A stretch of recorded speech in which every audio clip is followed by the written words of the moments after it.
Mars doesn't ask, it acts. Before words, before logic, there is a spark, a movement, a pulse, a surge that says, I want, I need, I go.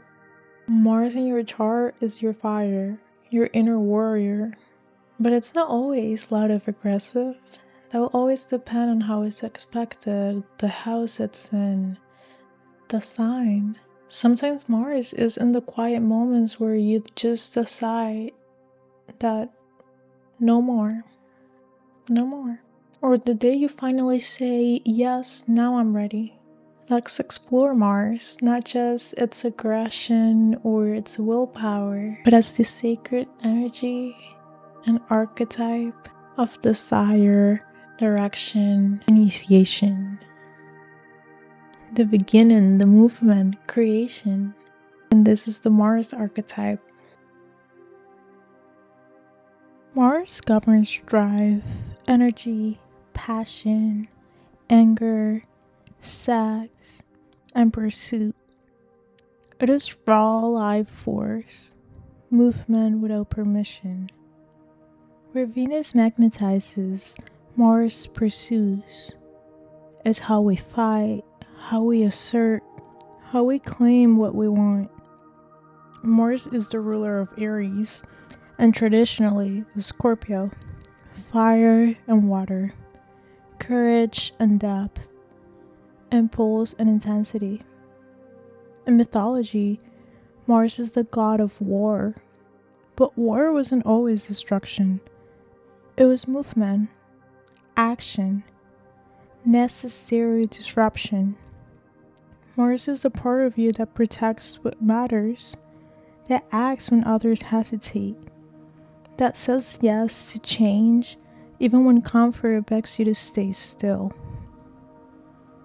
Your Mars sign shows how you assert yourself. Is your anger direct or buried? Is your action impulsive or as strategic?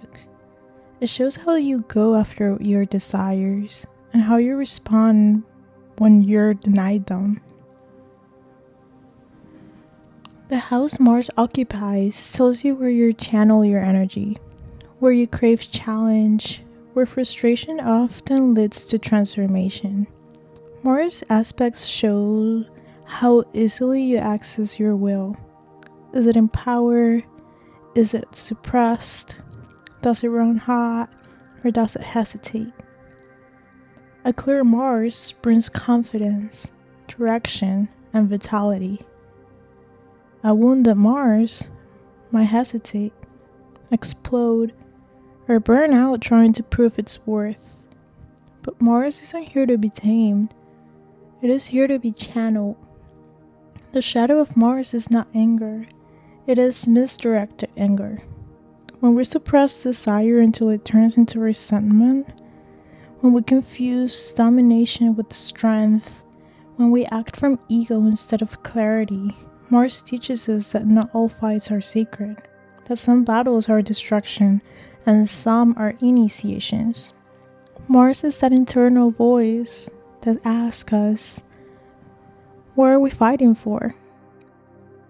Where are you giving your power away? What will shift if your action was sacred and not reactive?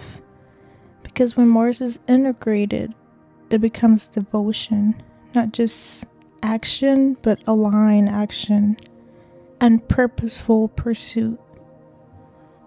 To embody Mars is to move without apology, to trust your instincts, to protect your boundaries, to know that anger is not a flaw. It is actually a signal that something sacred needs defending. Mars teaches you to choose your battles, but never abandon your fire. It teaches you to go forward, not recklessly, but with fierce intention. True Mars energy isn't about doing, it's about knowing why you're doing it. And when that fire aligns with the soul, you just don't act, you initiate change, you create. Mars does not wait for permission, It is the sacred part of becoming, the primal pulse of movement. You're not here to be passive, you're here to embody your will, to move when your soul says move, to act in devotion to what matters most. This is Mars, not just the warrior, but the flame that clears the path forward and reminds us that action is sacred when it is led by truth.